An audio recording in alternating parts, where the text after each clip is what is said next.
بسم اللہ الرحمن الرحیم۔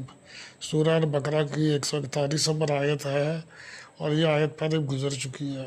دوبارہ یہ تکرار کا فائدہ یہ ہے کہ اس چیز پہ زور ہے کہ اعمال آپ نے کرنے ہیں۔ جو لوگ گزر گئے، چاہے وہ اچھے تھے چاہے برے، ان کے اعمال ان کے ساتھ ہیں، ان کی باتوں یا ان کے معاملات میں خود سے غافل نہیں ہونا چاہیے، بلکہ اپنے اعمال پر توجہ اور اپنے اعمال کی جو ساخت ہے اس کے صحیح اور برے ہونے پہ توجہ ہونی چاہیے۔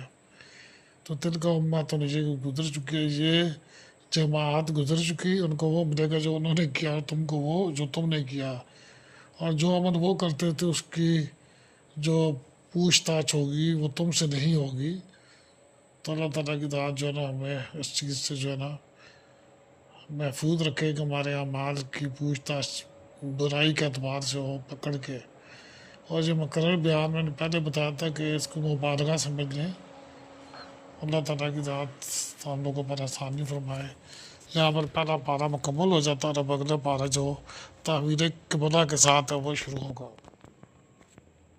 بسم اللہ الرحمن الرحیم۔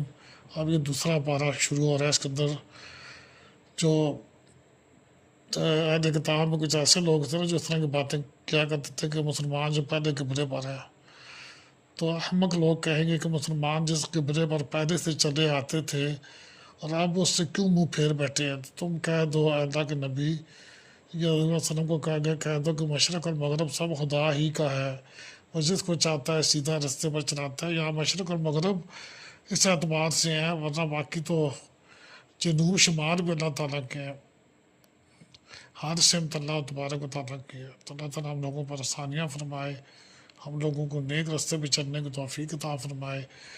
اور اللہ تعالیٰ کی ذات نے یہاں یہ بھی بتایا کہ جس نے کہتے ہیں انگریزی میٹنگ اباؤٹ دا بش، اس سے کسی کا سیدھا جو منظر اس پہ نظر رکھنی چاہیے۔